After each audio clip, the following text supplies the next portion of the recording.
الحمدللہ رب العالمین والصلاة والسلام علی سید الانبیاء والمرسلین اما بعد اعوذ باللہ من الشیطان الرجیم بسم اللہ الرحمن الرحیم وَكَذَلِكَ جَعَلْنَاكُمْ أُمَّةً وَسَطًا لِتَكُونُوا شُهَدَاءَ عَلَى النَّاسِ وَيَكُونَ الرَّسُولُ عَلَيْكُمْ شَهِيدًا صدق اللہ العظیم اللہم صلی علی محمد وعلی آل محمد وبارک وسلم رب اشرح لی صدری ویسر لی امری واحلل عقدۃ من لسانی یفقہوا قولی واجعل لی وزیرا من اہلی آمین یا رب العالمین۔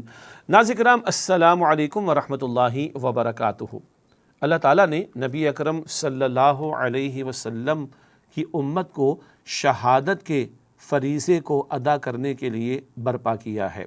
قرآن کریم میں شہادت کا لفظ فریضہ شہادت کے لیے استعمال ہوتا ہے۔ قرآن کریم میں اس امت کے افراد کو شہداء کہا گیا ہے۔ قرآن حکیم میں رسول اکرم صلی اللہ علیہ وسلم کے لیے شہید کا لفظ استعمال ہوا ہے۔ شہادت ایک فریضے کا نام بھی ہے جس کو ادا کرنا امت مسلمہ کی ذمہ داری ہے۔ قرآن کریم میں سورۃ البقرہ کی آیت نمبر 143 میں اللہ تعالیٰ نے ارشاد فرمایا وَكَذَلِكَ جَعَلْنَاكُمْ أُمَّةً وَسَطًا لِتَكُونُوا شُهَدَاءَ عَلَى النَّاسِ وَيَكُونَ الرَّسُولُ عَلَيْكُمْ شَهِيدًا۔ اللہ تعالیٰ فرما رہے اسی طرح ہم نے تمہیں ایک امت وسط بنایا۔ وسط درمیان کو بھی کہتے ہیں، بہترین کو بھی کہتے ہیں عربی میں، اور بیلنس کو بھی کہتے ہیں، متوازن کو بھی کہتے ہیں۔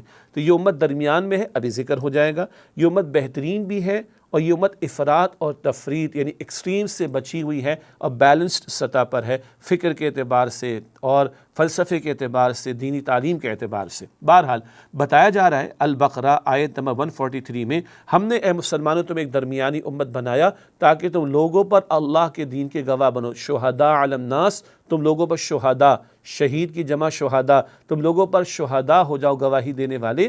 وَيَكُونَ الرَّسُولُ عَلَيْكُمْ شَهِيدًا، اور رسول اللہ علیہ وسلم تم پر شہید ہو جائیں۔ رسول اکرم صلی اللہ علیہ وسلم تم پر شہید یعنی گواہی دینے والے ہو جائیں۔ شہید کی جمع شہداء، امت کو شہداء کہا گیا اور حضور علیہ السلام کے لیے شہید کا لفظ استعمال ہوا۔ ہم جانتے ہیں کہ جو لوگ اللہ کی راہ میں جان کا نذرانہ پیش کر دیں اس کے دین کی خاطر، اس کی راہ میں، ان کو شہید کہا جاتا ہے۔ بات بالکل درست ہے، اور احادیث مبارکہ میں راہ خدا میں جان کا نذرانہ پیش کرنے والوں کو شہید کہا گیا۔ البتہ قرآن حکیم میں راہ خدا میں جان کا نذرانہ پیش کرنے والوں کے لیے قتل کا لفظ بھی استعمال ہوا ہے۔ مثلا سورۃ البقرہ کی آیت 154 مشہور ہے، وہاں ذکر آیا وَلَا تَقُولُوا لِمَن يُقْتَلُ فِي سَبِيلِ اللَّهِ أَمْوَاتٌ، اور جو لوگ اللہ کی راہ میں قتل یعنی شہید کر دیے جائیں انہیں مردہ مت کہو، بل احیاء، بلکہ وہ زندہ ہے، وَلَٰكِن لَا تَشْعُرُونَ، مگر تمہیں ان کی زندگی کا شعور نہیں ہے۔ تو قرآن حکیم میں راہ خدا میں جان کا نذرانہ پیش کرنے والوں کے لیے قتل، یقتل، یہ الفاظ استعمال ہوئے ہیں۔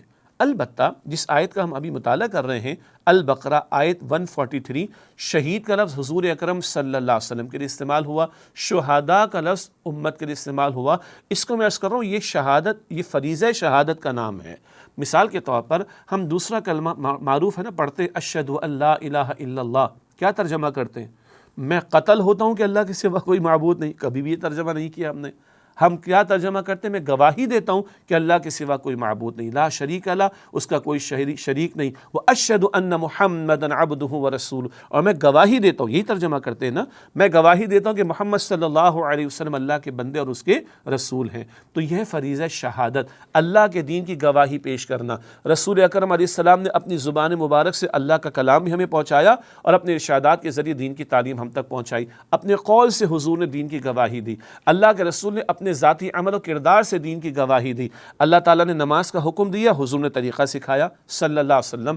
اللہ تعالیٰ نے حج کے فریضے کو عائد کیا صاحب استطاعت لوگوں پر، حضور نے حج کے مناسک ہمیں سکھائے، تو اپنے عمل سے حضور نے اللہ کے دین کی گواہی دی۔ اس سے آگے بڑھ کر اللہ کے رسول علیہ السلام نے ایک 23 برس کی انقلابی جد و جہد برپا فرمائی، ایک جماعت تیار کی، انقلابی جماعت، اور باطل کے مقابلے میں اس کو کھڑا کیا۔ بدر سے مار کے شروع ہوتے اور فتح مکہ پر عرب کی زمین پر اللہ کا دین غالب ہوتا ہے، اور غزوہ تبوک سے بیرون عرب بھی اللہ کے نبی علیہ السلام نے پیش قدمی فرمائی ہے، اور تاکہ پوری زمین پر اللہ کا دین غالب اور قائم ہو، یہ مشن ہے رسول اکرم صلی اللہ علیہ وسلم کا۔